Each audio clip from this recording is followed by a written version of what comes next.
Olá, eu sou Felipe Recondo e este é o Sem Precedentes, o podcast do Jota em que nós discutimos o Supremo e a Constituição.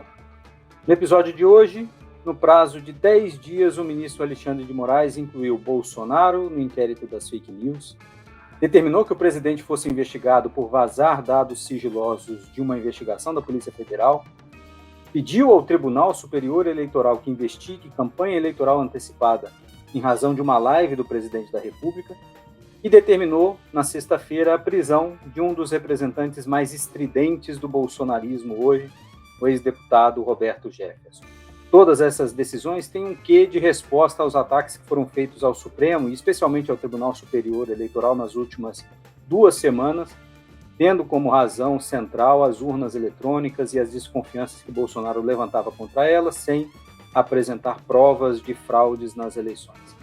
A Câmara rejeitou a proposta de voto impresso e, inclusive, a despeito do desfile militar improvisado que Bolsonaro patrocinou no mesmo dia da sessão da Câmara.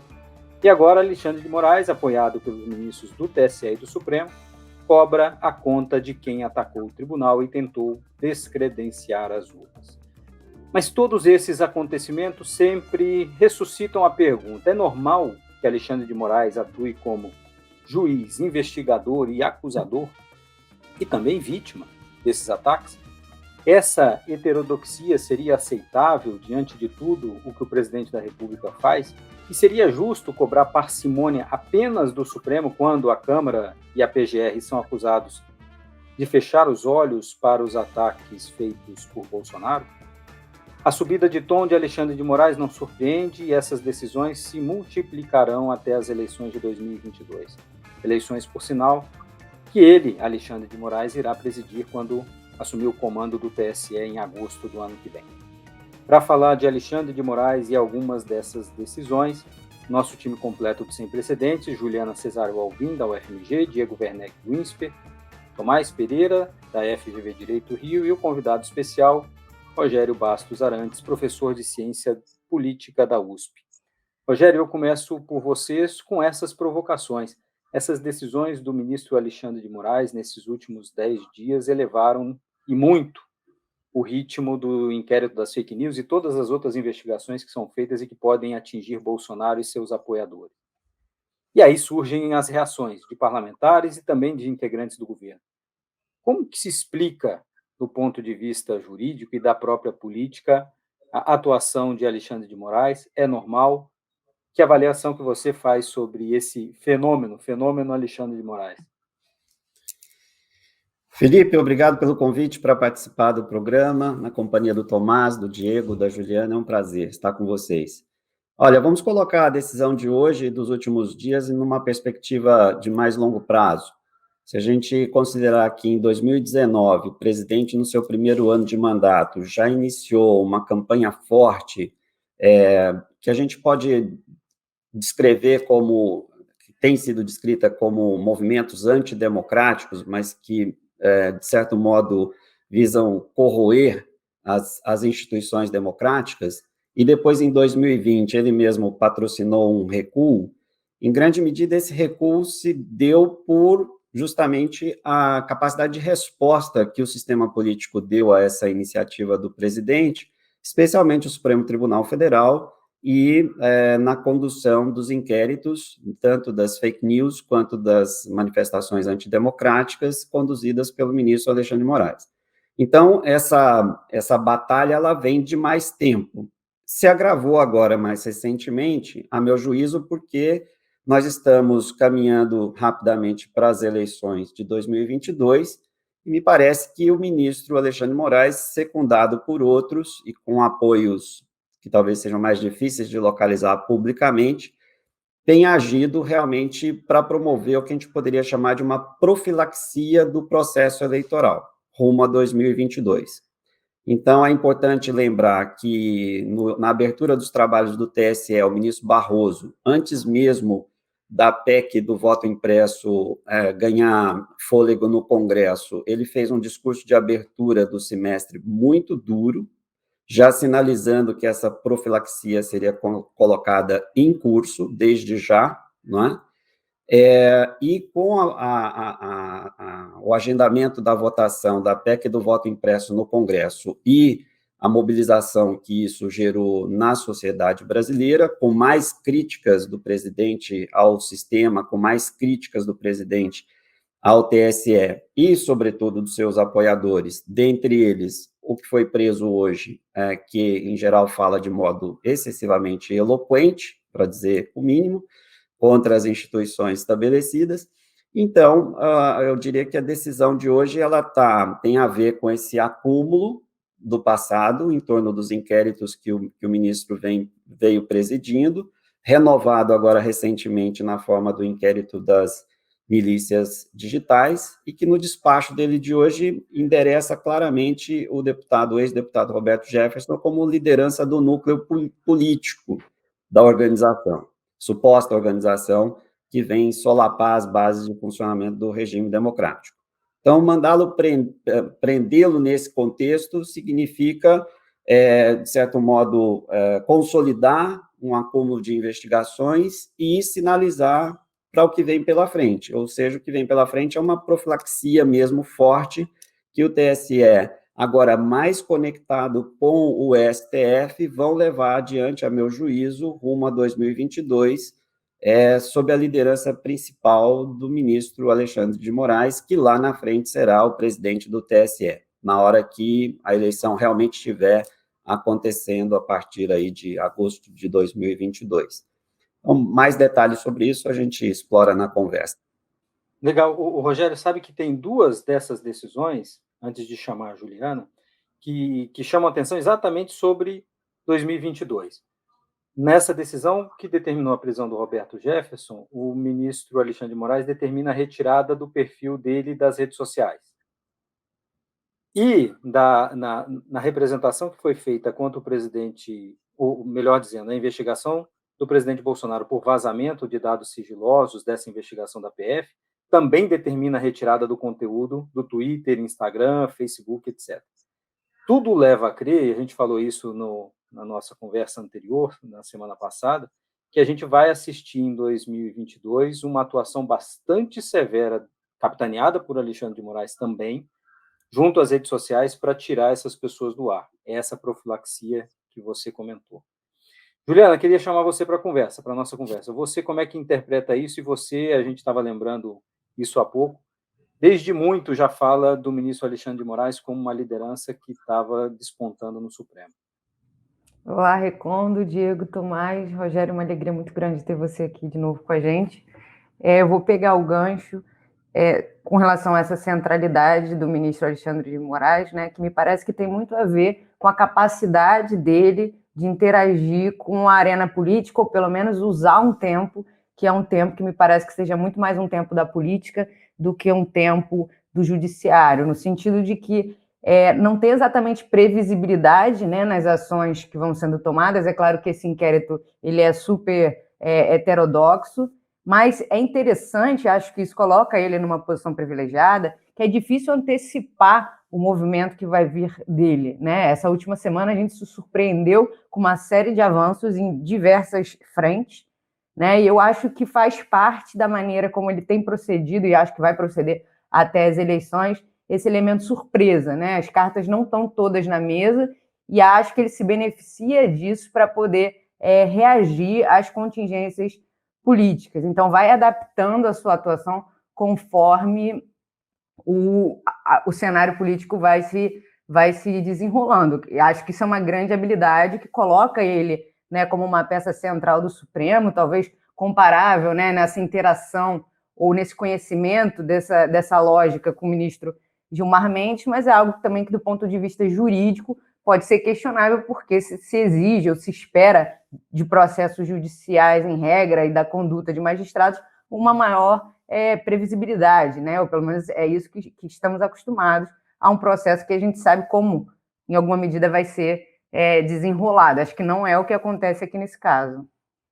Você sabe, Juliana, que eu ouvi um comentário de um ministro do Supremo que apoia as decisões do ministro Alexandre de Moraes, mas que, em reservado, falou passar por cima do Ministério Público, ou deixar o Ministério Público, às vezes, ao largo, não era algo com que ele concordava. Não é o caso de Roberto Jefferson. Inclusive, no caso da prisão do Roberto Jefferson, O ministro Alexandre de Moraes pediu o parecer da PGR e não recebeu nada. Mas ele diz, não considera correto deixar o Ministério Público de fora, mas aí ele completou. Quando o Procurador-Geral da República não faz nada, no final das contas, a gente chega um pouco a esse resultado. Tomás, queria te ouvir sobre esse cenário também, sobre Alexandre de Moraes, por favor. Olá, Ricondo, Juliana, Diego, Rogério, sempre bom você aqui com a gente. Então a pergunta é se é normal, né? Que eu acho que também, quem está ouvindo tem que tomar cuidado para não misturar dois tipos de perguntas, né?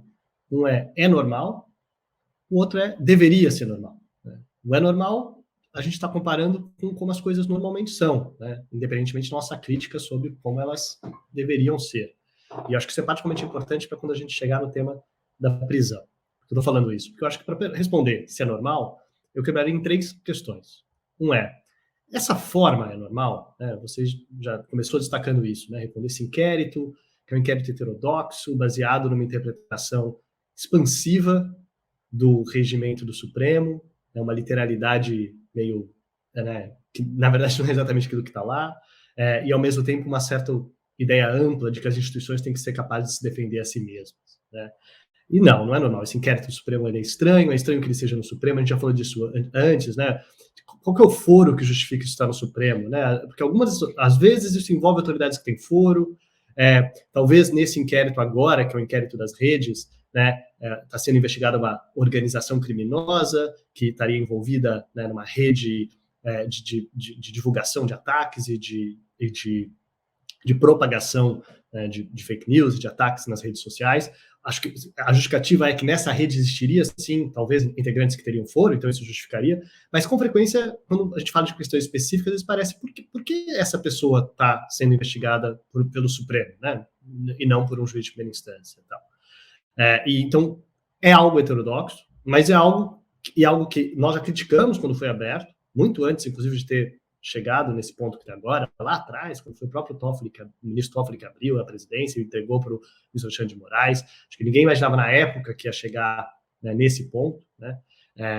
Inclusive, atores políticos mudaram de opinião, de apoio para a oposição, até porque, conforme as coisas foram se desenrolando, né, a gente viu isso. Mas acho que a gente tem que reconhecer que isso foi apresentado ao plenário, isso foi referendado pelo plenário, e claramente essa é a interpretação hoje do direito brasileiro vigente pelo Supremo Tribunal Federal. Você pode falar que a interpretação em causa própria, o Supremo interpretando sobre seus próprios poderes, mas isso também não é de novo. Né? O Supremo, com frequência, interpreta expansivamente seus próprios poderes. Da forma também, é normal a PGR não ser ouvida, como a gente já viu em outros momentos?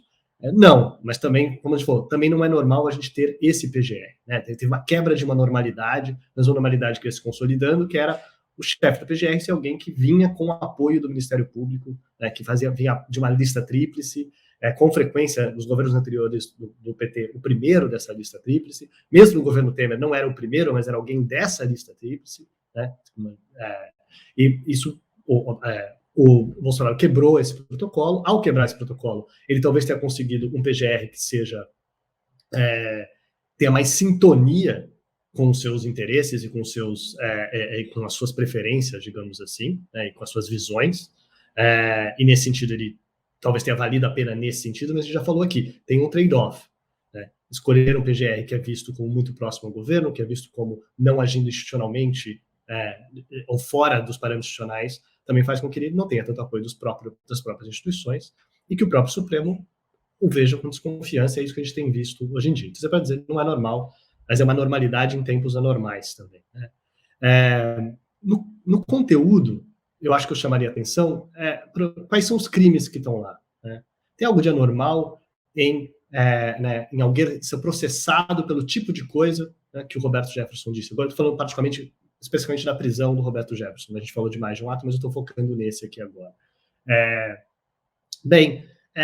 interessante que a gente for na decisão, né, o que o ministro Alexandre fala é que estão demonstrados nos autos fortes indícios de materialidade e autoria nos crimes previstos, e daí ele fala calúnia, difamação, injúria, né, uma lista de crimes que, na verdade, ofendem a honra das pessoas, incitação ao crime, apologia ao crime ao criminoso, associação criminosa, denunciação caluniosa, né, e daí os crimes da Lei de Segurança Nacional e do Código Eleitoral. Então, a gente está falando de crimes de tipos de crimes bem diferentes aqui. Essa parte da Lei de Segurança Nacional é a que, né, fala de ataques às instituições, ameaça de derrubada violenta, né, das instituições, coisas assim. Tem essa linha de defesa institucional, né, que está relacionado com a justificativa, inclusive, de por que o Supremo teria esse inquérito, porque uma das instituições ameaçadas é o próprio Supremo, não só, né, o Senado, o Congresso também.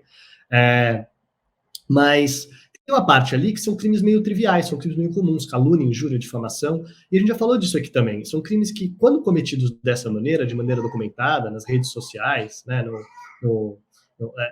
a prova é pré-constituída, praticamente, não precisa de grande investigação. A gente pode ter uma discussão sobre se aquilo que foi falado constitui crime. Mas não tem muito o que investigar, o que provar, né? A gente tem uma opinião jurídica sobre aquilo. E aí que eu queria falar também de novo. Talvez tenham coisas que a gente acha que não deveriam constituir crime. Então, dependendo, se você tiver uma visão mais protetiva de liberdade de expressão. Mas é fato que no Brasil a gente tem esses tipos penais e com frequência pessoas são condenadas por cometerem ataques e ofensas do tipo que o Roberto Jefferson tem cometido, inclusive contra o ministro do Supremo, mas não só. Né? E daí, eu queria falar, mas daí vem a pergunta, mas alguém vai ser preso por esse tipo de crime? Alguém vai ser preso, chegando agora na prisão, por cometer um crime que é um crime que não tem potencial de violência, tal? E eu acho que aí que é a separação das duas coisas. Quanto mais o que se fala dos crimes da Lei de Segurança Nacional, né, existe ali a ideia de que existe sim uma ameaça de um crime violento. Né? Se quando ele fala que, né, deveriam se entrar no Senado e dar persecução nos senadores, fala jogá-los no... Se isso aí é sim uma ameaça, isso estaria relacionado com um tipo de crime violento, e sendo um tipo de crime violento, talvez tenha uma justificativa, né, de ameaça de crime violento, ou de incitação ao crime violento, talvez se justifique algum tipo de medida de prisão. Quando você vai para os crimes contra a honra, para quem tem uma visão mais limitadora, né, que você não deveria usar prisão, ainda mais prisão preventiva contra crimes de baixo, né, que não sejam, né, que não sejam crimes, digamos, violentos, digamos assim, é mais difícil você justificar, mas aí volta de novo. Mas eu gostaria de salientar que a justificativa, uma das justificativas importantes na decisão do ministro Alexandre de Moraes, é o fato de ser uma prática reiterada. E se a gente lê a decisão, quando eu li a decisão, eu me surpreendi, logo que eu baixei a decisão, né? Tem 38 páginas. Eu falei, nossa, por que 38 páginas? E se você vai ler a decisão, realmente a fundamentação jurídica é muito curta.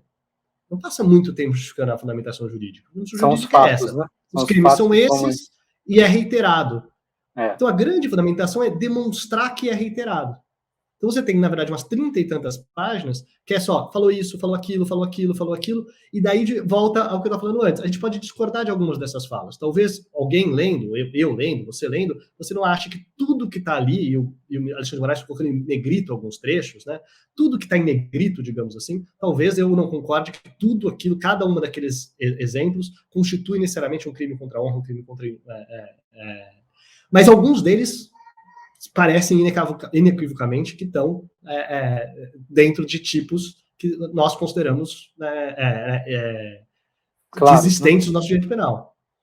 E daí vem a questão de ser reiterado. Então, acho que aí que eu ia falar, o que não é normal? Não é normal, a forma é estranha, mas o tipo de crime pelo qual ele está sendo acusado faz parte do nosso direito, e a prisão, por mais que não seja normal prender alguém por calúnia de difamação, de novo, tem um comportamento anormal aí, que é ser reiterado, ser ostensivo, ser nas redes sociais, né, ao qual você acrescenta ainda um elemento de ameaça. Né. Em certo sentido, é até mais normal, é uma decisão menos heterodoxa, eu chamaria a atenção, do que uma decisão anterior que a gente comentou aqui, que foi a prisão daquele deputado Daniel Silveira, né, que tinha as proteções de deputado. Lembrando que o Roberto Jefferson tem essa figura atípica, ele não é deputado federal. Às vezes as pessoas podem se confundir também. Ele não é um deputado federal, ele não tem o tipo de proteção à liberdade de expressão que não é absoluta, como a gente já estabeleceu, que alguns deputados têm. Mas ele é, sim, uma figura política. Ele é presidente de um partido político. Exato. Então, assim, é uma decisão heterodoxa, um pouco anormal em alguns elementos, mas diante de um comportamento que também é anormal, né? Que é alguém que reiteradamente parece que, em certa medida, parece que está desafiando, né? Falando assim, quanto que eu posso falar? E dobrava a aposta mesmo, comigo? Você sabe, Diego, Você sabe que a gente já tinha conversado aqui em alguns outros episódios, inclusive antes dos episódios, a gente falava que tardava uma decisão do Supremo. Não que a gente defendesse que a decisão fosse dada, mas, diante de tudo que já tinha acontecido, a gente se surpreendia que ainda não houvesse a prisão do Roberto Jefferson, dada a prisão do Daniel Silveira e de outros. Agora, eu também chamo a atenção, como o Tomás mencionou, desse ponto de vista da ameaça, que um dos pontos, logo no começo da decisão, nas primeiras páginas da decisão do ministro Alexandre de Moraes, é a suposta ameaça contra as eleições, dizendo que se não houver voto impresso, não haverá eleições. Voltando também ao que o Rogério falou, profilaxia em relação às eleições do ano que vem. Mas, o Diego, como é que a gente pode associar essas últimas decisões também com a votação na Câmara sobre voto impresso, proximidade das eleições? Felipe, queria voltar a esse ponto mais geral, né, que você pediu para a gente pensar sobre essas heterodoxias e quanto que quando são comparáveis, justifica uma anula a outra, justifica a outra. Acho que a gente convive com essa pergunta toda semana, né, desde que o governo Bolsonaro começou, praticamente. E acho que no caso específico dessa prisão do Roberto Jefferson, pelo menos eu vou lembrar aí coisas que vocês já falaram, mas juntar num ponto importante que né, o inquérito das fake news, com todos os problemas que a gente criticou, foi chancelado pelo Supremo, e comparado a coisas que o Supremo já fez, essa prisão do Roberto Jefferson não é particularmente heterodoxa, né? Eu acho que é claro que tem uma escalada política, né? Esse poder vai sendo usado mais vezes, mas não é um salto jurídico como já tinha aparecido, ou pelo menos não é maior do que os que já foram dados, né? E concordo com você, Felipe, a surpresa era como é que Roberto Jefferson ainda não tinha sido a bola da vez, dada a conduta dele, né? O próprio Daniel Silveira adotou uma postura de botar o pé no freio. Pelo menos, assim, foi no mínimo ambíguo com relação a isso. Roberto Jefferson nunca adotou essa postura, mesmo depois de medidas restritivas com relação às suas manifestações em redes sociais, por exemplo. E aí, eu acho que é importante, nesse cenário, pensar que decisão errada do Supremo, ou qualquer decisão judicial errada, não é o fim, porque a gente vai discordar muito de muitas decisões, né? Acho que faz parte da democracia que o Supremo erra, e erra feio, muitas vezes, e a gente critica, e acho que a gente não pode se privar desse papel, e isso não é uma pergunta que a gente responda de uma vez por todas, né? Dado que lá atrás o inquérito das fake news, né, consideramos que no balanço está ok, se você considera que no balanço está ok, ainda assim não abra mão de ficar sempre submetendo a escrutínio que vem depois. Por exemplo, só lembrando, uma dessas medidas que veio nesse embalo é importante para conter o Bolsonaro, pelo menos, né, de forma mais implícita, mas vinha nesse pacote em alguns casos, era a reeleição dos presidentes da Câmara. Uma decisão, assim, bastante alucinada, uma proposta bastante alucinada, que nós criticamos bastante aqui, de vez em quando aparecia nessa roupagem, e ali acho que não dá para tentar botar no mesmo pacote. Eu lembraria de outra, inclusive, Diego, desculpe te interromper, mas claro, também nesse mesmo pacote de evitar ataques aos ministros do Supremo, a censura à revista Cruzoé, certo, que foi também nesse mesmo sentido, e a gente aqui fez a crítica, evidentemente. Que estava lá no período quando o inquérito das fake news não era contra o governo ainda, né? Foi em 2019, a gente já falou bastante disso, como isso se transformou. E essa medida, por exemplo, que não teve apoio, Alexandre de Moraes não teve apoio público, né, para manter aquilo. Muito pelo contrário. Muito pelo contrário. E é interessante comparar com o silêncio mesmo dos ministros naquele caso e nesse, né? Você está observando, fazendo leituras do que significa essa ação individual do Alexandre de Moraes no inquérito. Tudo bem, foi chancelado coletivamente, isso é sempre importante lembrar, mas cada medida que vem vindo, os ministros podem discordar. E a gente sabe que o silêncio dos ministros do Supremo, o silêncio coletivo com relação ao poder individual, nem sempre é fácil de ler, né? Às vezes é algo que os ministros não fariam, por outro lado, reconhecem o benefício de ter alguém que tope fazer, né? E não vão assumir o custo de criticar, como você está descrevendo que é o caso, embora se a bola estivesse com eles, eles não chutariam dessa forma, né? Por talvez uma série de motivos, mas também por achar que a decisão... Exatamente. Os motivos variados, cálculo político, mas às vezes por achar que não dá, né? Isso é demais, eu não faria. Mas alguém fez Então, isso muda o status quo em relação ao qual os ministros têm que se posicionar.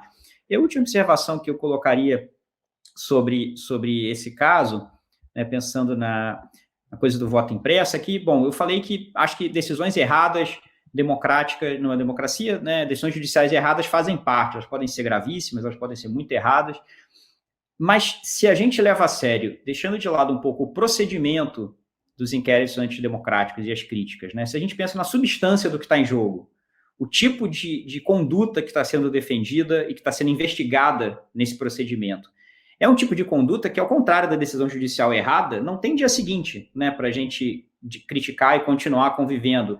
Tem pessoas que estão defendendo e agindo para viabilizar certas coisas que aí sim são incompatíveis com a democracia. Então, acho que é importante ter essa perspectiva e não acho que dá para passar esse cheque em branco, né? Acho que todo mundo aqui concorda com isso, dizer, dado que tem um momento preocupante, então o Supremo, vamos confiar no Supremo para fazer isso, mas algumas das coisas que o Roberto Jefferson está defendendo e se mobilizando para fazer, por exemplo, são coisas de fato perigosas, né, que no limite envolvem violência contra as instituições. Então acho que né, um pouco na linha também do que o Tomás falou, tem coisas que se a gente deixa o procedimento de lado, pensa na substância do que está em jogo, é mais fácil você pensar na importância de uma postura mais firme do Supremo com relação a certos temas. Eu só chamaria a atenção, Diego, só sobre isso, que o fantasma, ou pelo menos a imagem do Congresso americano sendo invadido é algo que está no imaginário coletivo desde que aquilo aconteceu em janeiro, né? E que os próprios ministros às vezes falam em seus discursos. Então eu só chamaria assim que você vai falar, mas é só algo que ele falou, invadir o Senado. Num contexto em que isso aconteceu nos Estados Unidos recentemente, me parece, às vezes as pessoas falam isso, mas mesmo quem não fala isso me parece que é um espectro que não pode ser ignorado. É um ótimo ponto, Tomás, porque os dois lados, né? É como se os dois lados olhassem para aquilo e falassem, é possível. E um considera isso interessante, uma boa notícia, e o outro acha perigoso. Eles falam isso. Aliás, as 38 páginas do despacho, né, Tomás, elas são mais ricas justamente na descrição das entrevistas e dos depoimentos do Roberto Jefferson, públicos, nos mais variados canais de mídia, que, se reunidos, descrevem o quê? Eu falei, né, Felipe, de profilaxia do processo rumo a 2022, mas para tornar o tom mais belicoso da conversa, nós podemos usar a metáfora de exercícios militares no Pacífico Sul. Nós estamos diante de exercícios militares e testes de força de lado a lado. Se bem lidos os depoimentos, Tomás tem toda a razão em lembrar isso. O Roberto Jefferson fala reiteradas vezes em invasão do Senado, para tirar os membros da CPI lá de dentro e fazê-los mergulhar no lago que está em frente ao Congresso Nacional. Então, ele já desenha a cena da invasão e dos seus desdobramentos.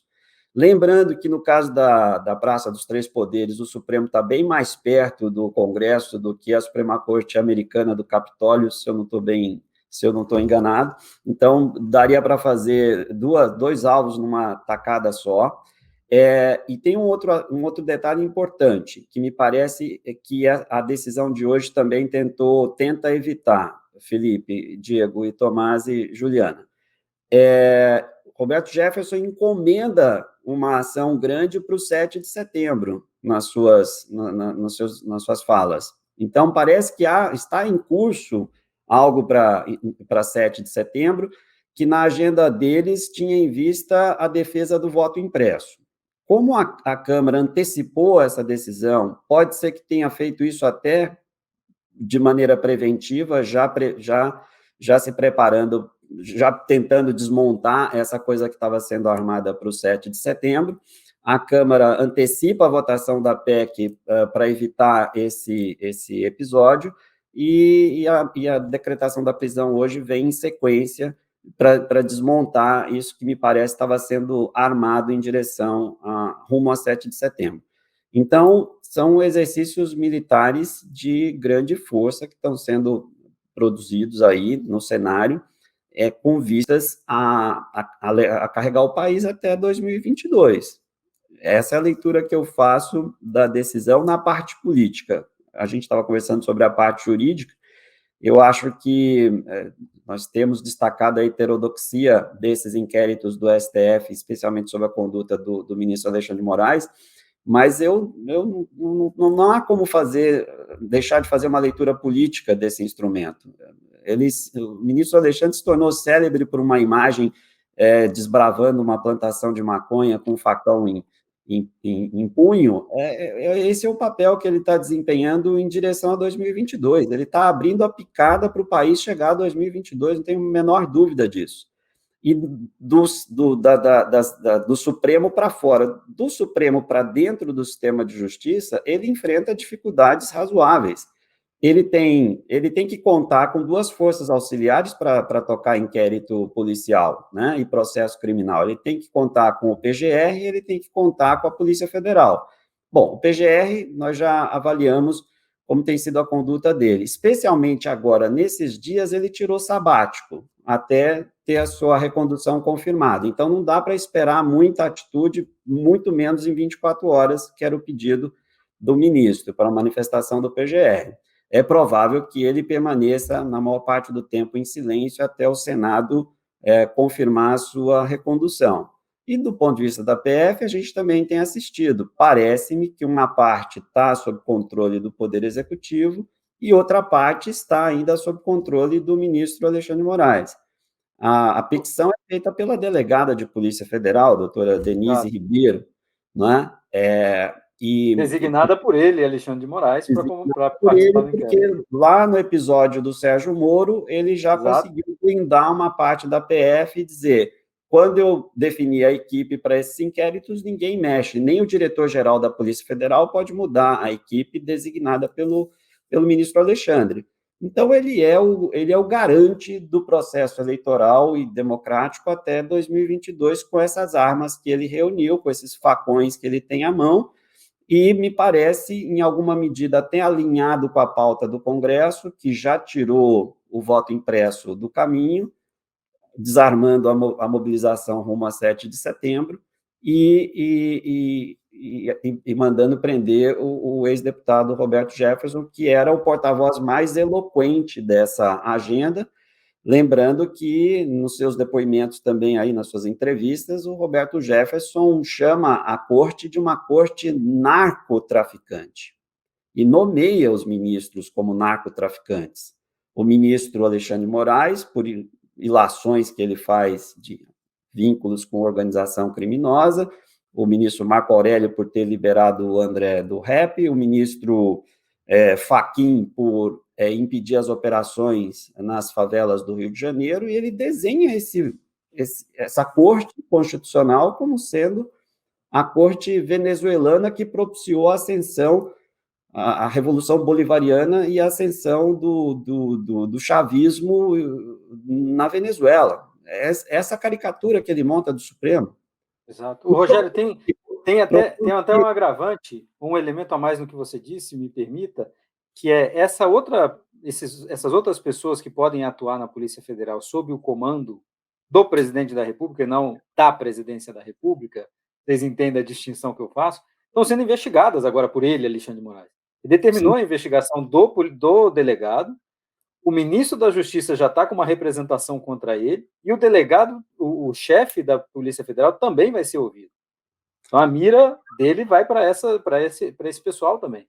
Não há dúvida que ele traçou uma linha divisória, dando recado para esses atores políticos e institucionais, que é o seguinte: para jogar o jogo democrático, vocês não podem ultrapassar essa linha, que implica naquilo que o Maquiavel dizia que é a pior das formas de corrupção, que é a corrupção do regime institucional, que corrói as instituições por dentro e desfalece por completo o regime político. Não é essa corrupção do dinheiro, do toma lá da cá, mas aquilo que põe abaixo o edifício democrático. Então, me parece que essa linha está traçada. Não avancem para além dela. Não corrompam as regras do jogo, não corrompam o processo eleitoral, não destruam as instituições que promovem a competição política e entregam o poder a quem legitimamente o conquistar.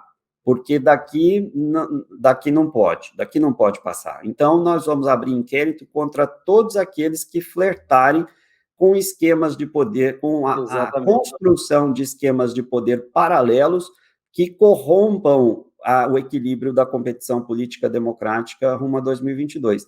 E aí, para encerrar, sobre isso, o sistema político, ou mais amplamente, o sistema de elites no Brasil tem essa virtude. Nenhum grupo político que flertou com a organização de poder paralelo, seja baseado no dinheiro, seja baseado na força militar, seja baseado na força antidemocrática do submundo, das formas mais obscuras de organização, são toleráveis no sistema de elites brasileiro. E por sistema de elites, eu incluo ministros do Supremo, parlamentares, deputados e senadores, membros do Poder Executivo, nos 3 níveis da federação. O sistema reage nessa hora e não permite que essa força ultrapasse esse limiar. A gente já assistiu em anos anteriores o sistema agindo para bloquear esse tipo de conduta ou de projeto. De desvio. E agora, com o bolsonarismo, não tenho a menor dúvida de que o sistema está agindo dessa forma. Mais ou menos coordenado, juridicamente mais ou menos protegido, é o que a gente está discutindo aqui. Esse inquérito tem, do ponto de vista jurídico, sem dúvida, grandes problemas, mas não vivemos em tempos de normalidade. Então, é assim que vai seguir até 22, eu acho. Eu queria ouvir você sobre o Aras. Não, antes de falar sobre o Aras, pontuar uma coisa só que o Rogério falou. Esse é um caso que o Alexandre de Moraes claramente não há dúvida de que ele tem apoio dos colegas não só Alexandre de Moraes em si, mas tudo que eles estão fazendo na esfera eleitoral, né? Claramente é uma coisa que a contestação às urnas e ao voto e essa ameaça de não respeitar, isso mobilizou todos os ministros, né? A gente falou disso aqui em semanas anteriores.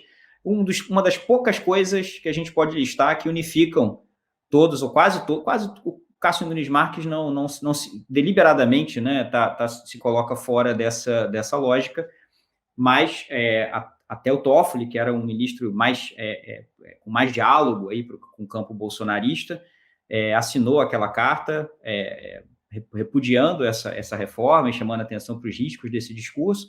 Então, acho que eles estão na esfera eleitoral, não só do ponto de vista jurídico, mas da leitura política do cenário. Acho que, né, o Alexandre de Moraes, de fato, é um delegado no sentido não policial, mas no sentido institucional do conjunto de ministros supremos. Se eles têm apoio político para fazer tudo que eles podem estar imaginando na esfera eleitoral no TSE, isso é uma outra questão, né? Mas, pelo menos do ponto de vista lá do Supremo, a coesão, inclusive, para medidas mais duras e mais drásticas. E eu só ia tocar num ponto com relação a como chegamos nesse cenário de normalidade, né? E aí tem a figura do Augusto Aras, que já discutimos tantas vezes e que ainda discutiremos muito mais claramente, mas chamar atenção para uma coisa também que é um sinal um pouco de uma radicalização, talvez, do Supremo, né? O Supremo levando um tom em como lidar com Augusto Aras. Acho que,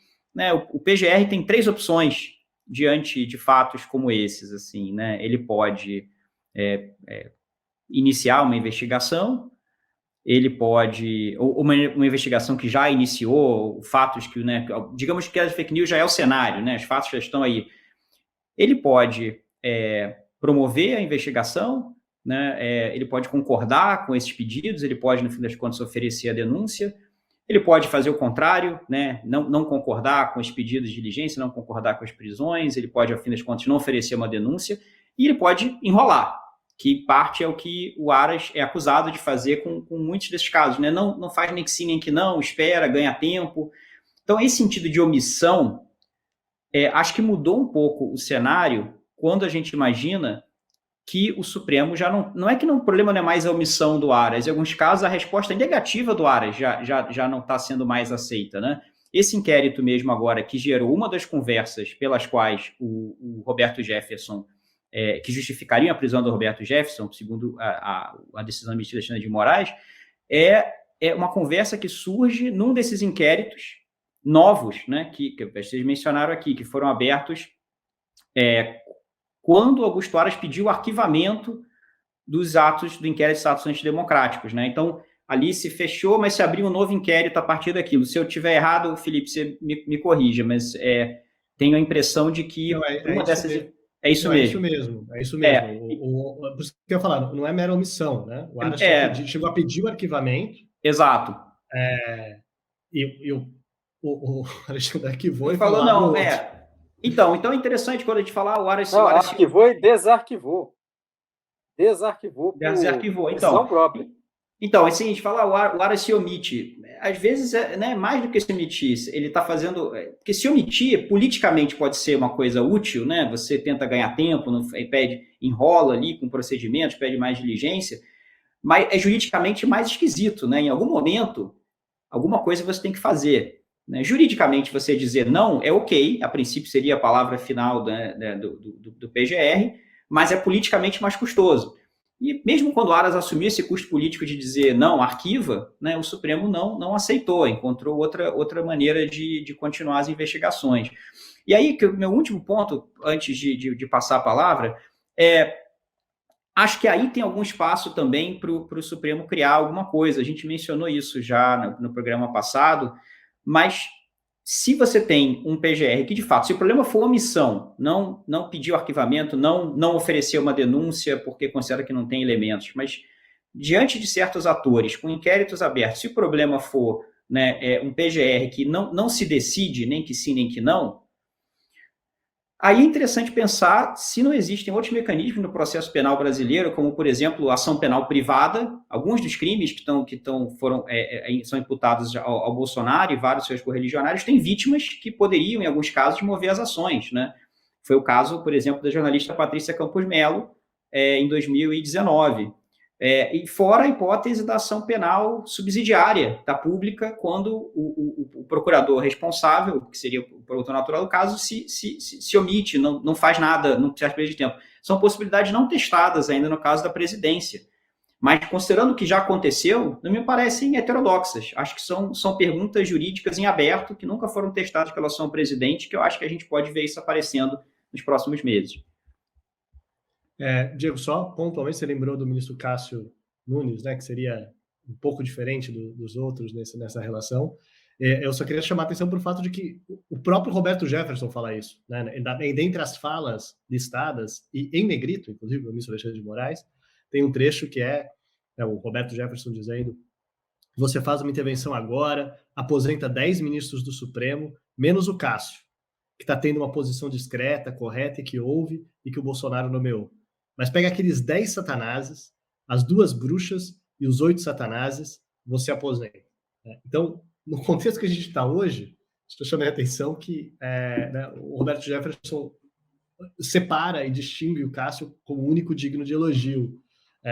O que não parece que seja algo muito bom para o ministro Cássio Nunes. Né? Acho que é aquela situação em que se o ministro Cássio Nunes talvez fale: por favor, não me elogie, que eu não sei o quanto que é bom ser elogiado pelo Roberto Jefferson no contexto em que a gente está hoje. Eu diria que não é, na verdade. E só para atualizar vocês, desculpa, Juliana, só porque a gente recebeu a nota do gabinete do ministro Alexandre, dizendo que a representação para a prisão de Roberto Jefferson foi feita no dia 5 de agosto, foi autuada a representação como PET, no mesmo dia foi encaminhada para a PGR para se manifestar, e até agora, até a decisão que foi tomada no dia 12 de agosto, não houve nenhuma manifestação do Procurador-Geral. Juliana. Tomás estava falando da questão do Cássio Nunes, né? Acho que faz a gente pensar na cadeira também que está em aberto aí. A gente já comentou várias vezes como é que o Bolsonaro acertou nessa indicação, pelo menos até agora, né? No sentido de ter alguém alinhado aos seus interesses no tribunal. Mas aí eu retomo o que o Rogério estava falando, né? Dessa concertação do sistema e do sistema político com o Supremo, que a gente vê que essa cadeira está ficando vazia, né? Pelo menos por hora. E não parece ter nenhuma pressa do Senado, do Legislativo, em colocar alguém no lugar, pelo menos enquanto esse alguém no lugar for alguém tão alinhado ao Bolsonaro. Então, essa resistência e esse alinhamento, talvez, entre tribunal e Congresso, ou especificamente Senado, a gente vê nessa dinâmica, né? nessa temporalidade. o ministro Cássio Nunes isolado dentro do tribunal e a cadeira que talvez o acompanhasse vazia, pelo menos por hora. Juliana, sabe que a gente ia gravar hoje sobre exatamente isso, né? Sobre André Mendonça, sobre se é possível prever, com base no histórico profissional, declarações, como seria a atuação de um ministro do Supremo, qualquer que seja ele, mas os fatos se sobrepuseram, a gente vê se no próximo episódio a gente debate isso. Mas ouvindo os ministros do Supremo e lembrando do passado, quando a vaga que foi ocupada pelo ministro Fachin ficou aberta durante muitos meses, o ministro Celso de Mello, por exemplo, fazia protestos dentro do plenário contra a demora da presidente em indicar um substituto. A gente não está ouvindo nenhum pio dos ministros do Supremo sobre essa vaga. E alguns deles, em reservado, por mais que elogiem André Mendonça, a gente já falou sobre isso, os ministros o têm em boa conta e preferem ele aos outros candidatos, aparentemente, mas eles dizem, um a menos do Bolsonaro aqui dentro. Então, isso fica bastante claro, mas a gente pode discutir isso um pouco mais na semana que vem, no próximo episódio. Agora, eu ia só perguntar para você, Juliana, a gente já falava disso, de Alexandre de Moraes, também uma liderança dentro do Supremo. O Rogério usou a metáfora de quase como, ele não usou essa palavra, né, Rogério, mas o Alexandre de Moraes como um bandeirante que vai abrindo picadas até a eleição do ano que vem. E a gente ouviu, uma das primeiras metáforas e que colou em Alexandre de Moraes é do delegado, do xerife do Supremo. Metáfora que foi cunhada pelo próprio ministro Dias Toffoli, sem querer fazer propaganda do livro aqui, mas está nos 11, a gente conta essa história, quando ele escolheu Alexandre de Moraes, falou, viu o delegado que eu arrumei para conduzir esse inquérito? Depois o ministro Marco Aurélio repetiu num julgamento, discutindo com ele, que ele era um xerife. Você, Juliana, o que você destaca? Até já te perguntaria aqui para a gente ir para a nossa rodada final, dessas decisões todas que estão na mão dele, o que você ficaria de olho? Assim, qual que pode gerar algum problema maior para o governo Bolsonaro ou efeito prático? Acho difícil dizer, porque eu acho muito difícil antecipar o que vai ser feito pelo ministro Alexandre de Moraes.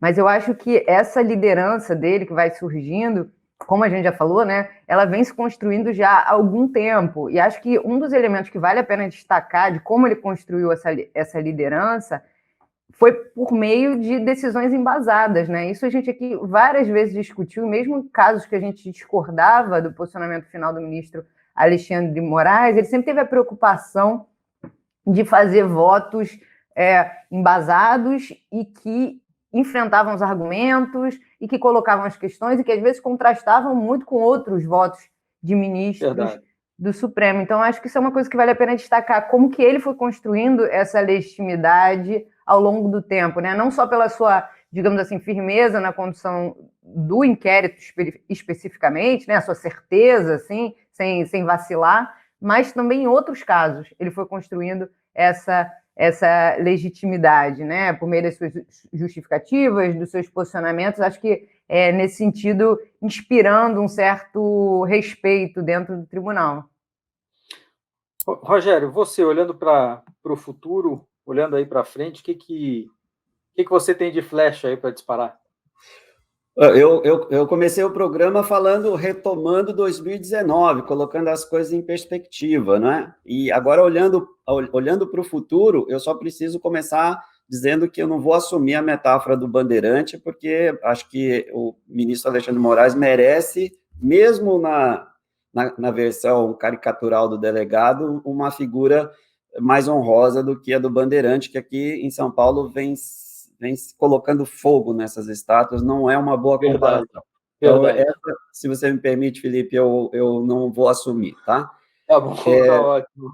Mas eu o coloco, sim, eu argumentei com vocês hoje nessa linha. Eu acho que ele é o garante do processo eleitoral democrático daqui até 2022. Institucionalmente, ele está na posição de presidir esses inquéritos, que são as ferramentas principais para levar o país até lá. E na presidência do Tribunal Superior Eleitoral, mais ainda, né? Temos que ver como é que vai ser essa transição aí ao longo de 2022, mas me parece que o TSE tomou a iniciativa, os ministros que estão no TSE tomaram a iniciativa, eles estão agindo de maneira profilática, eles têm o roteiro da invasão do Capitólio na mente, eles querem evitar isso. Tomás trouxe essa lembrança, muito feliz. O Roberto Jefferson é a expressão dessa imitação. Ele, nos seus pronunciamentos, ele já desenhou essa cena, ele quer imitar aquela cena. Ele fala de... Ele imita até essa paixão por armas, de empunhar ele armas. Fala do lago do Congresso, ele fala da pescoção em senadores, ele fala da ponta do fuzil. Ele, numa entrevista em março, em Juiz de Fora, dialogando com o vereador do município, que estava lá numa crise em função do fato de que as autoridades locais estavam sendo muito duras no controle da circulação da população, e ele soltou uma no debate que foi a seguinte: forma uma milícia e desce o pau na guarda municipal. E aí deu uma repercussão enorme, porque as autoridades locais falaram, não, a guarda municipal aqui é do bem, o pessoal nos ajuda, está todo mundo colaborando, o que o senhor está falando? Forma uma milícia e vai para o pau com a guarda municipal? Então, o Roberto Jefferson, no seu tom eloquente e belicoso, ele desenhou a invasão do Congresso, ou do TSE, ou do STF, caso o Bolsonaro não seja reeleito. E, então, as instituições, o ministro em particular, está agindo para limpar esse caminho futuro, para tirar de cena isso daí. Lembrando o seguinte, veja, o ministro está na presidência de um inquérito que reuniu informações sobre todo mundo. Eu levantaria aqui também uma ponta de conversa mais delicada, que é o que esses inquéritos produziram de informação sobre os filhos do presidente, na chave da organização de atos antidemocráticos. Agora, a decisão de mandar prender um filho de presidente, já imaginou o que pode acarretar? Caso haja indícios, e aqui eu estou no terreno da especulação, se vocês me permitem, e acho que no país que a gente vive é possível fazer isso publicamente. Mas se o inquérito tem informações que chegam ao núcleo familiar, quais as consequências disso? Então, é preciso... Rogério, nessa especulação, o boato que circula, ou as apostas, essas especulações mesmo, estão exatamente nesse sentido. Então, que, como a gente não sabe o que tem dentro do embrulho, as apostas são, no ano que vem, vai chegar algum filho do presidente, esse inquérito. É essa aposta que eu ouço irresponsavelmente de muitas pessoas. Não, ou talvez não. Se as decisões estão sendo calculadas, talvez seja para evitar que isso seja necessário. Claro. Então, você prende na borda do esquema agora para sinalizar, olha, é melhor parar aqui, é melhor parar por aqui, porque pode vir coisa pior. Vai escalar? Está disposto a escalar? Outra coisa importante, Roberto Jefferson é presidente do PTB, preso nessa condição, num partido que não está unificado em torno dele, você gera algumas consequências importantes. Você afasta essa sigla como opção do presidente para disputar a eleição ano que vem. Eu não sei se ela estava exatamente sendo considerada, mas como ele não tem sigla e está flertando com várias, essa era uma das opções, deixou de ser. É ele quem controla o fundo eleitoral, que no ano que vem vai ser da ordem de bilhões, dividido por todos os partidos. Então, imagina essa quantidade de recursos nas mãos de uma pessoa que está disposta a organizar uma invasão do Congresso ou do Supremo em ano eleitoral. É profilaxia que está sendo feita antecipadamente, para evitar esse tipo de coisa. E tentar trazer, e aí eu encerro, o bolsonarismo de novo para o leito do regime democrático. Então, é para disputar o poder de novo em 2022? Vocês têm legitimidade para isso, mas venham de volta para o leito do regime democrático. Não tentem disputar isso fora às margens do sistema. Então, é muito melhor que o presidente aposte no Auxílio Brasil do que numa manifestação antidemocrática. É muito melhor que o presidente aceite as regras do jogo eleitoral do que aposte em não aceitar os resultados da eleição. E assim por diante, né? Roberto Jefferson disse mais de uma vez, lembrando a frase de Lacerda em relação a Getúlio: se candidatar não deve ser eleito, se eleito não deve tomar posse, se tomar posse não deve governar, por referência aos opositores do Bolsonaro, especialmente o ex-presidente Lula. Então, é a voz do golpismo udenista que Roberto Jefferson tão bem representa, mesclado com ares bolsonaristas e belicosos, de beligerância violenta, disposta a pegar em armas. A história já nos deu lição suficiente onde esse tipo de apelo pode chegar. E a profilaxia está em curso, com todas as dificuldades jurídicas, de respeito às leis e à própria Constituição que esses inquéritos também representam, mas esse é o jogo que está sendo jogado. Tomás, e você? Bem, eu acho que eu destacaria algumas coisas parecidas. Eu vou retomar alguns pontos, né? Então, só essa posição de liderança do Alexandre de Moraes, que ela institucionalmente ela se coloca, por ele ser, afinal de contas, quem está à frente desse inquérito, quem vai assumir a presidência do TSE, apesar de ser bem pertinho das eleições, mas ele vai ter essa posição institucional, a gente tem a expectativa. Ao mesmo tempo em que o Alexandre de Moraes é mais blindado que certas pessoas que poderiam ter essa posição, né? A gente falou, em termos da sua articulação com o aspecto político, a Juliana comparou ele com o Gilmar Mendes. O Gilmar Mendes é uma pessoa que tem muita oposição pública, né? Muita desconfiança pública. Alexandre de Moraes não me parece ter esse mesmo, né? Certamente não tem essa mesma bagagem. Por mais que seja alguém que é visto como também próximo ao PSDB, foi secretário de Estado, foi ministro do governo Temer, mas eu acho que tem alguma diferença aí. E o ministro Barroso, que é quem está nessa posição hoje, né? O Rogério falou muito de ser o garante do processo democrático, quem certamente já está tentando ser isso hoje, até pela sua posição institucional, é o ministro Barroso. Parece que o ministro Barroso não tem as armas do inquérito do Alexandre de Moraes. Né? O que ele fez, inclusive, foi organizar o TSE para que o TSE mandasse uma manifestação para o ministro Alexandre de Moraes, que é quem tem essas armas. Né? Então, tem esse jogo conjunto, assim, são claramente em sintonia. Mas, né? e acho que nem só não tem as armas, mas também não tem a disposição. A disposição dos dois é muito diferente, aí do ponto de vista pessoal, né? O ministro Barroso não está disposto a essa briga, e o ministro Alexandre, para ele faz isso com o pé nas costas, se divertindo, inclusive, aparentemente. E tem o elemento dele ser visto com mais desconfiança, eu acho, por um outro lado do espectro, né? Pelas pessoas que apoiam o Bolsonaro, né? Pela base bolsonarista, por ser visto como alguém progressista, alguém associado a causas progressistas, causas ligadas a direitos de minorias, por ter sido nomeado pela presidente Dilma. Então a gente tem todos esses elementos que, de novo, o Alexandre de Moraes não tem. Alexandre de Moraes mas, Tomás, eu só queria fazer um comentário. Ele não tem, não. Ele se desvinculou, ele construiu. Acho que é ativo isso, né? Não é que ele não tenha vindo com nenhuma desse tipo de marca ou desconfiança. Eu acho que ativamente ele foi construindo uma reputação que afastou essas desconfianças de quem tinham, né? De quem se incomodou lá com a cena que o Rogério mencionou dele, né? Com o seu facão lá na plantação de maconha. Certamente. Mas é isso que eu ia falar. Acho que ele tem essa característica dele estar melhor situado institucionalmente, mas também pessoalmente para fazer isso, para ser esse garante. Né? Talvez o ministro Barroso gostasse de ser o garante, gostaria talvez de ser o garante, talvez ele esteja tentando ser, mas de falta, eu acho que um pouco dos recursos institucionais, né, do inquérito, e, digamos, essa persona pública do ministro Alexandre de Moraes é diferente da persona do ministro Barroso.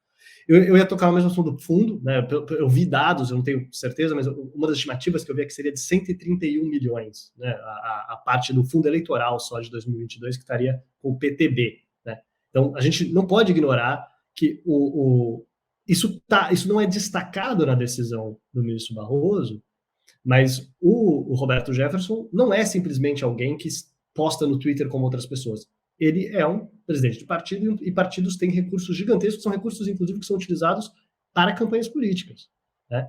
Então, eu diria que é importante pensar nisso e eu chamaria isso, o que eu olharia para o futuro? Eu olharia para o futuro, para onde que vai, mesma coisa, para onde que vai essas notificações para o TSE, essa intimação para o TSE, para o corregedor, em relação ao Roberto Jefferson, pessoalmente, e, eventualmente, o próprio PTB. E, por fim, eu só ia destacar o seguinte, né, sobre o futuro, que a gente já falou disso, o Bolsonaro vive, me parece, com receio de o que acontece quando ele sair da presidência. Se ele não ganhar se ele não for reeleito, o que acontece? O Rogério está falando sobre a possibilidade de um filho dele ser preso antes disso, né, que não tem as garantias que ele tem. Mas depois da presidência, o Bolsonaro vive, me parece, com o espectro de talvez ser preso. Mesmo que não seja preso permanentemente, mesmo que não seja preso por muito tempo, mas que uma ordem de prisão eventualmente aconteça contra ele em algum momento. Me parece que ele vive com esse espectro. E eu chamaria a atenção para, se a gente lista ali as coisas que o tipo de discurso, o tipo de afirmação que o Roberto Jefferson faz, são 30 páginas daquilo, são muito similares com o tipo de coisa que o Bolsonaro fala. Né? Seja nos ataques ao Supremo, aos ministros especificamente, alguns ministros especificamente, o ministro Barroso, o ministro Alexandre, tem sido alvo reiterado similarmente do Bolsonaro, seja em relação ao Supremo, seja em relação de maneira geral, e, é claro, seja quanto às eleições, ao TSE, ameaças de fraude. Então, tem muita similaridade ali. Né? Então, eu chamaria a atenção para perceber aqueles fatos, o quanto que as coisas que o Bolsonaro diz não são muito parecidas com as coisas que o Roberto Jefferson está falando. Se o Roberto Jefferson está sendo preso por elas, será que isso não significa um potencial para que Bolsonaro também seja eventualmente preso por elas em algum momento? Não necessariamente preventivamente, mas com uma eventual condenação futura? Me parece que é nisso que eu ficaria de olho, é nisso que me parece que ele está de olho, sabendo, inclusive, ele viu o ex-presidente Lula ser preso, ele viu o presidente Temer ser preso mesmo que rapidamente. Eu chamaria atenção para isso. Quanto ao Roberto Jefferson, especificamente, me parece, eu apostaria em um futuro parecido com o Daniel Silveira, né? Que essa prisão é uma prisão preventiva, talvez eventualmente ela seja relaxada, talvez eventualmente ele fale coisas de novo, seja determinada nova prisão. Exatamente. Me parece que talvez seja algo, me parece que o futuro do Roberto Jefferson vai ser esse, vai ser de, se você, daqui a um tempo, você talvez seja relaxado dessa prisão, se você continuar em silêncio, talvez não aconteça mais nada com você. Não parece também que seja a personalidade do Roberto Jefferson que isso vai acontecer, então talvez a gente consiga veja esse ciclo na parte pessoal. Eu estaria muito interessado em saber como que isso vai afetar a posição dele dentro do PTB institucional e o eventual controle que ele tem sobre esses fundos, esses 131 milhões, que por um lado são certamente algo que fortalece ele, né, de ter uma eventual influência sobre como esse dinheiro vai ser gasto, o tanto de apoio que talvez seja possível que ele tenha por conta dessa posição institucional que ele tem, mas também talvez enfraqueça a posição institucional dele. Né? O quanto ter alguém na posição de presidência do partido nessa situação é algo ruim para as outras pessoas, para as lideranças desse partido que querem ver esse dinheiro ser gasto sem ter o TSE necessariamente em cima deles, em cima de olhando com lupa tudo que seja feito por essas campanhas. Mas é isso que eu olharia. Diego, e você, para a gente concluir? Pegando o ponto do Tomás, eu olharia para o inquérito dos atos antidemocráticos, o filhote, né, desse inquérito, que agora, e das fake news, que o Bolsonaro está como investigado. Né? Acho que isso foi a decisão mais consequente das últimas semanas. E voltando ao ponto do Rogério, concordo com a análise do Rogério, mas faria uma pergunta, uma dúvida. Acho que há algum grau de união da elite política, né, de vários atores relevantes para esse movimento do Supremo, sem dúvida.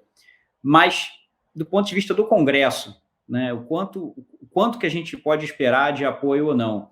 Eu acho que essa votação do voto impresso, né, uma das leituras possíveis é de que não deixa de ser uma espécie de chamada de quem apoia o Bolsonaro ali. E, né, olha, semana passada no programa eu cometi a ousadia de dizer que a janela do impeachment ainda formalmente, com todas as cautelas, eu sei que é improvável, não tinha se fechado. Depois, né, dessa eleição, dessa votação do voto impresso, acho que fica difícil imaginar que esse apoio da Câmara vai vir não só numa decisão institucional de abertura de um processo, mas para qualquer outro tipo de iniciativa que precise de apoio político, mesmo que não de uma decisão institucional. Então, eu fico com essa dúvida, né? Como é que vai ser construído esse apoio? E eu acho que o instrumento para construir o apoio me parece que pode estar nesses instrumentos criminais que estão na mão do Supremo com relação ao presidente e seus correligionários. Eu acho que esses pequenos bypass que estão sendo construídos, acho que podem mudar esse cenário, me parece muito mais, essa seria a minha aposta, do que as bombas atômicas da esfera eleitoral, da inelegibilidade, de alguma coisa assim. Eu acho mais, ou qualquer medida que implique restringir participação em redes sociais dessas pessoas na próxima eleição. Não descarto, mas eu acho difícil que isso seja algo que o Supremo possa botar a bola em jogo sem que ela já esteja, de alguma forma, bastante combinada e com bastante apoio. Acho que, porém, nessa esfera criminal, tem mais espaço para o Supremo construir algo novo, onde ainda não está inteiramente consolidado na política, e com isso, quem sabe, construir alguma coisa diferente lá. Eu focaria nesse inquérito em que Bolsonaro é investigado, e pensaria o que isso pode representar de uma margem do Supremo de mudar unilateralmente alguma coisa, sem precisar que aquilo já esteja totalmente consolidado na esfera do Congresso, da política em geral, e considerando essa semana o que aconteceu na votação do voto impresso.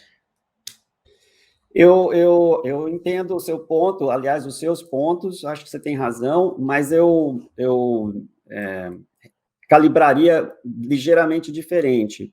Primeiro, eu não acho que a votação do voto impresso foi uma derrota esmagadora do presidente. O Congresso produziu maioria favorável à medida, só que não o suficiente para ser aprovada como emenda constitucional. Minha primeira leitura, e até nas redes sociais me pronunciei sobre isso, equivocadamente, no início, foi a de fazer essa leitura. Olha só, no mínimo, isso daí é um termômetro de uma base governista suficiente para travar qualquer processo de impeachment que venha pela frente. Mas, bem olhados os números, os partidos que mais contribuíram, paradoxalmente, proporcionalmente, em favor do voto impresso, não coincidem com a base governista estrito sensu. Então, ali naquela votação, aconteceram mais coisas.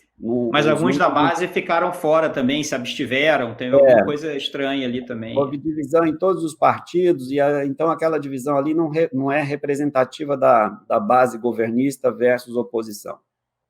Porém, o que eu disse como uma coordenação intra-elites para impedir uma derrocada antidemocrática do país, ou impedir que uma força política se organize por fora das regras do jogo para conquistar ou se manter no poder, não é propriamente uma união coesa e muito articulada desses atores, mas apenas uma capacidade mínima de coordenação na qual eles fazem a leitura e se envolvem e conduzem o país de modo a alcançar esse resultado. E, portanto, uma coisa mais frágil, que pode não necessariamente estar em sintonia o tempo todo, orquestrada o tempo todo, com essa finalidade.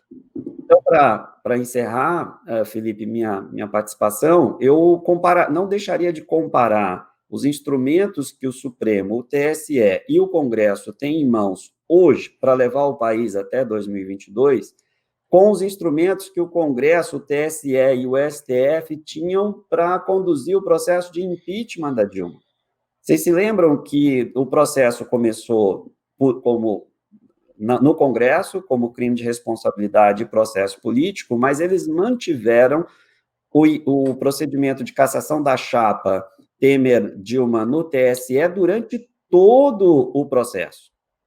Porque, a qualquer momento, aquele segundo motor podia ser acionado. E o ministro Gilmar Mendes foi o grande responsável, à época, sob a liderança sob a frente do TSE, de manter aquele procedimento aberto até o final. Foi duplo, viu, Rogério? Oi? Foi duplo, até porque, conversando com os ministros depois, eles dizem o seguinte: o ministro Toffoli pediu o arquivamento para a ministra Maria Tereza de Assis Moura.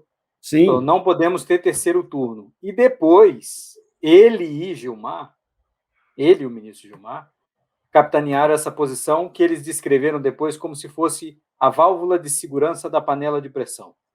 Se a panela não funciona, usa essa válvula. O TSE seria a válvula de escape da panela de pressão, a válvula de segurança. Hoje nós estamos ricos em metáforas, né? Mas eu prefiro, nesse caso, eu prefiro a do avião, que tem lá os famosos, eu não acredito nisso, mas dizem que tem 2 ou 3 sistemas, que se o primeiro falha, entra o segundo, se o segundo falha, entra o terceiro. Então, naquele momento foi isso, né? Se o impeachment falha, vai que caçar a chapa é a solução. Então, aquilo foi mantido em aberto até o final. Quando, no final, o impeachment se consumou e o julgamento teve que se encerrar, nós terminamos com aquele célebre voto de desempate do ministro Gilmar Mendes, né, dizendo, olha, o assunto está encerrado, Então, não tem cassação de chapa e não tem mais nada, porque o que a gente precisava resolver por meio desse expediente foi resolvido em outro lugar. Mal comparando, o que eu acho que a gente tem hoje disponível no cenário é um Congresso que não reúne maioria para levar ao impeachment do presidente, e essa maioria não vai se construir até 2022. Mas você tem os instrumentos à disposição do STF e do TSE para parametrizar esse ator político chamado Jair Bolsonaro, para que ele vá até as urnas de 2022 direitinho, dentro do cercadinho da democracia, e não fora dele. E é assim que esses instrumentos vão ser pilotados daqui até lá. Nenhum deles vai ser utilizado, essa é a minha aposta, para destituí-lo do cargo ou até mesmo para retirá-lo da disputa eleitoral. Mas sim para parametrizá-lo no sentido de correr dentro da raia e disputar com quem quer que seja em 2022. Rogério, queria te agradecer ao Tomás, Diego e Juliana. Só fazer uma lembrança aqui, diante de tudo que nós falamos, de todos esses elementos, né, algumas coisas também para frente, para eu não fugir da minha responsabilidade aqui. Lembrar que foi Alexandre de Moraes, nessa investigação, né, Rogério, que a gente está falando sobre Polícia Federal, investigar o diretor-geral da Polícia Federal agora, chamá-lo para prestar depoimento, afastar esse delegado que teria vazado informação para o Bolsonaro. Lembrar que Alexandre de Moraes impediu a posse de ramagem na Polícia Federal, porque já sabia, já desconfiava do que poderia acontecer. E essa representação, em razão da live do presidente, contra o ministro da Justiça, porque pode vir a ser candidato ao governo do Distrito Federal, também vai ser algo que a gente vai discutir no próximo episódio, no repróximo episódio, sobre o que nós podemos esperar do TSE, porque a gente não teve isso com o Temer, porque não era candidato à reeleição, mas o uso da máquina pública e abuso do poder, como por um candidato que quer a reeleição, é o que vai dominar a eleição também do ano que vem e a briga no TSE. A gente volta na próxima semana. O Rogério já está convidado de novo para discutir André Mendonça e essa vaga em aberto do Supremo. Gente, obrigado. Até a próxima semana. Obrigado, pessoal. Obrigado, Tchau, Rogério. tchau. Até semana que vem. Obrigado. Obrigado. Se você gosta do Jota, conheça agora o Jota Pro. Informações diárias exclusivas e ferramentas únicas para ajudar a definir os rumos da sua empresa. E com o Jota Pro Tributos, você recebe informações de bastidores e análises do andamento das principais questões tributárias em jogo no país, especialmente as discussões sobre a reforma. Você também tem acesso exclusivo aos resultados dos julgamentos do CARF, do STJ e do STF no mesmo dia em que acontecem. E mais, os algoritmos da ferramenta CARF Previsível permitirão saber quem tem mais chance de vitória nas disputas da casa. São informações que podem valer milhões de reais para a sua empresa a um clique de distância. Jota Pro. Não tome decisões no escuro. Acesse www.j.info/pro e conheça mais.